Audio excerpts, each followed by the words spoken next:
Hello everyone, welcome to Study Point RSVA. Good morning all of you.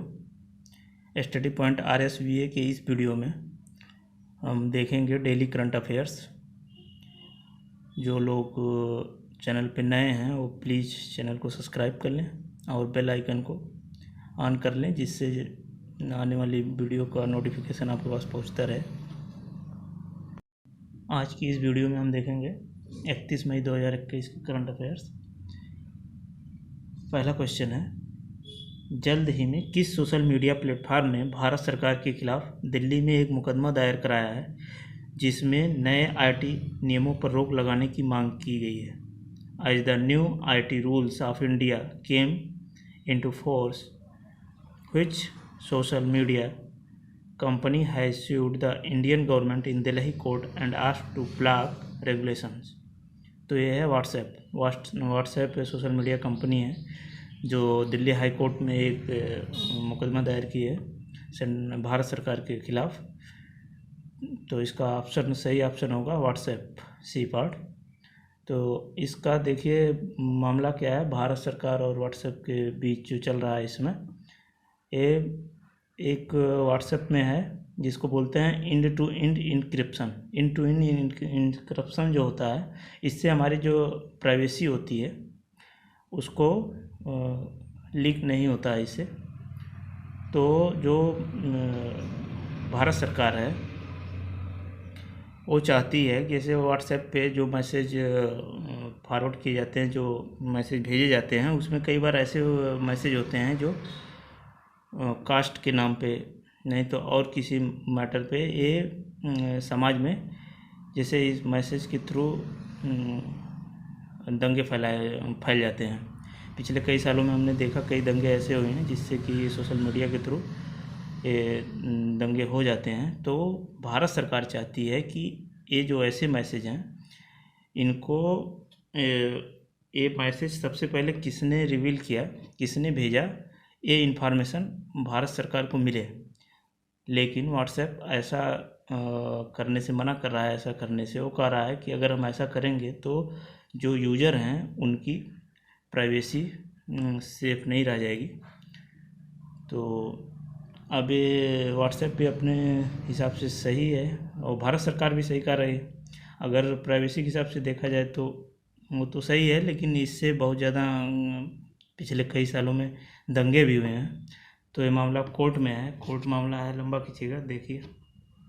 Next question है, ट्राइफेड किस संगठन के साथ मिलकर भारत के सभी आकांक्षी जिलों में जनजातीय समूहों के लिए वन धन पहल को लागू करेगा?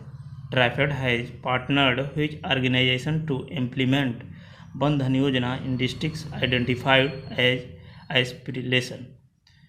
तो ये ट्राइफेड है क्या? ट्राइफेड एक संस्था है जो जनजातीय जो आदिवासी हैं उनके इनकम को बढ़ाने के लिए काम करता है। तो ये ट्राइफेड ये वन धन पहल को लागू करने के लिए ये जो संस्था है नीति आयोग, ये पार्ट इसका सही होगा, नीति आयोग के साथ मिलकर ये वन धन पहल को लागू करेगा। तो ये जो है वन धन पहल, ये योजना लागू कब हुआ था? ये हुआ था 14 अप्रैल 2018 को।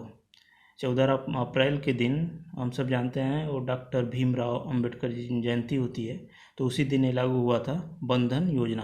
अब इसी 14 अप्रैल को ये जो है इसको ये लागू करेगा। अभी एक 200 जन आदिवासियों के लिए 200 नगर वन मतलब कि मॉडर्न बनेंगे जहाँ इनको रहने की व्यवस्था की जाएगी, जिसमें सब सुविधाएं होंगी। और अभी एक हुआ था समागम, एक वनवासी समागम हुआ था जिसमें हमारे राष्ट्रपति श्री रामनाथ कोविंद जी आए थे। तो ये कहाँ हुआ था? सोनभद्र में हुआ था, यहाँ यूपी में सोनभद्र में हुआ था वनवासी समागम। ये भी पूछा जा सकता है। नेक्स्ट क्वेश्चन है, central institute of brackish water aquaculture CIBA ने हाल ही में निम्नलिखित में से किस मछली प्रजाति के लिए एक ब्रूड स्टॉक और बीज उत्पादन तकनीकी विकसित की है। Central institute of brackish water aquaculture CIBA has recently developed a brood stock and seed production technology for which of the following fish species. तो ये है मैंग्रोव रेड स्नैपर, ये सी पार्ट इसका सही होगा, मैंग्रोव रेड स्नैपर मछली प्रजाति जो है ये उत्पादन तकनीकी विकसित की गई है, तो ये है मैंग्रोव रेड स्नैपर। इसमें भारत में सबसे ज़्यादा मछली पालन होता है तमिलनाडु में, ये स्टेट जो है ये तमिलनाडु है। और हमारे मछली पालन, पशुपालन, डेयरी पालन इसके जो मिनिस्टर हैं इस समय वो हैं श्री गिरिराज सिंह। गिरिराज सिंह हैं सांसद बेगूसराय, वहाँ बिहार में है, बेगूसराय से हैं। तो श्री गिरिराज सिंह जो है इसके मिनिस्टर हैं फिश पालन, पशुपालन, डेयरी पालन के। अगला क्वेश्चन है, निम्नलिखित में से किसने वर्चुअल मोड में 74वीं विश्व स्वास्थ्य सभा वर्ल्ड हेल्थ असेंबली की अध्यक्षता की? Who among the following chaired the 74th world health assembly virtually?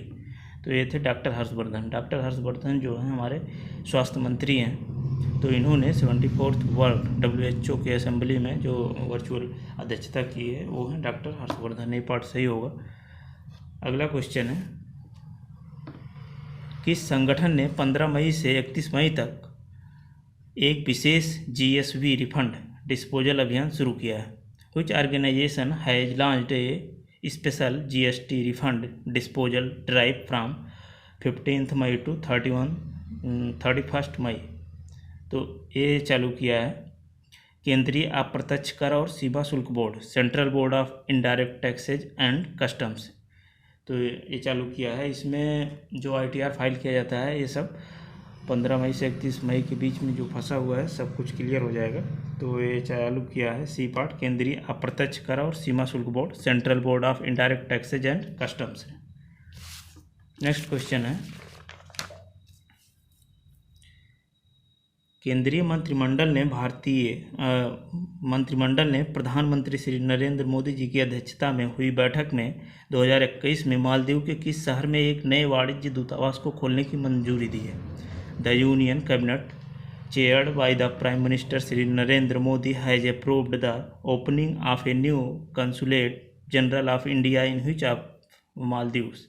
तो मालदीव में एक शहर है अड्डू, जहाँ पे भारत गवर्नमेंट जो है वहाँ पे पर्यटन के लिए भी काम कर रहा था। तो वहाँ पे अभी इस बैठक में अड्डू शहर जो है वहाँ पे नया खोलने के लिए दूतावास खोलने की मंजूरी मिली है। तो ये सही पार्ट होगा, B part, Addu city, Addu शहर। तो मालदीव का कैपिटल माले है और मालदीव में जो हमारे यहाँ भारत के राजदूत हैं वो है मिस्टर संजय सुधीर, और इस समय मालदीव के प्रेसिडेंट हैं इब्राहिम मोहम्मद सोले। अगला क्वेश्चन है, बैसाख दिवस किस धर्म के अनुयायियों का सबसे महत्वपूर्ण त्यौहार है? Baisakh day is the most important festival for the followers of which religion? तो ये है बौद्ध धर्म, बुद्धिज्म। लास्ट पार्ट सही ऑप्शन होगा, बुद्धिज्म। तो ये बुद्धिज्म, बौद्ध धर्म के लोग जो हैं उनका ये बैसाख दिवस महत्वपूर्ण त्यौहार है। तो ये भगवान बुद्ध जो थे, भगवान बुद्ध के बारे में थोड़ा जानकारी रखनी चाहिए। भगवान बुद्ध का बचपन का नाम था सिद्धार्थ। ये पैदा हुए थे लुम्बिनी में। लुम्बिनी कहाँ है? लुम्बिनी नेपाल में है। और इनको परम ज्ञान प्राप्त हुआ था बौद्ध गया में, और ये अपना पहला उपदेश दिए थे सारनाथ। सारनाथ बनारस में है, यूपी, बनारस यूपी में है। तो सारनाथ में इन्होंने पहला अपना उपदेश दिया था, और इनका डेथ हुआ था कुशीनगर भी यूपी में है। तो ये इतना इनके बारे में, भगवान बुद्ध के बारे में जानकारी रखनी चाहिए।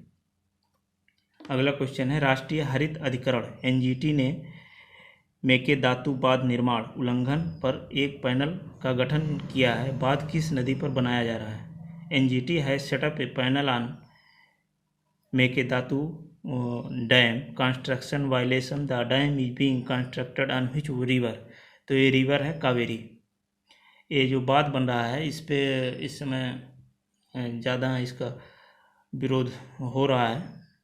तो ये कावेरी नदी दो ही स्टेट में बहती है, एक है कर्नाटक, एक है तमिलनाडु। तो ये बात बन रहा है कर्नाटक में।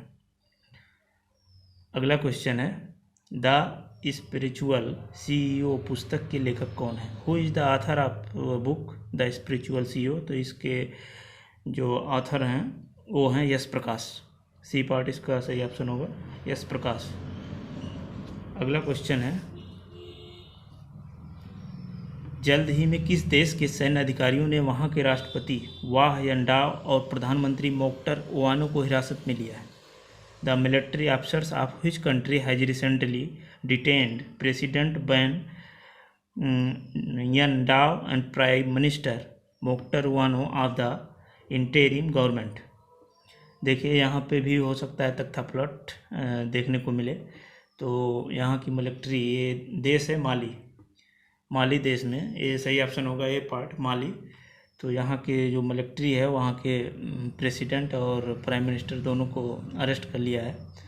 यहाँ भी हो सकता है तख्ता पलट हो जाए। माली की जो कैपिटल है, राजधानी है, ये है बमाको। अगला क्वेश्चन है, डेविड बार्निया को मोसाद का नया प्रमुख नियुक्त किया गया है। मोसाद किस देश की एक खुफिया एजेंसी है? David Barnea has been spy appointed as the new head of the Mossad. Mossad is the spy agency of which country? एक कंट्री है इजराइल, इजराइल की खुफिया एजेंसी मोसाद है।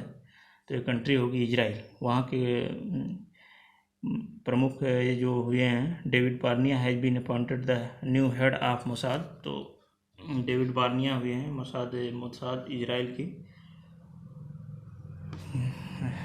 खुफिया एजेंसी है। चैनल पे जो नए हैं प्लीज़ जो हमारे चैनल स्टडी पॉइंट RSV को सब्सक्राइब कर लें। Thank you for watching this video. Okay.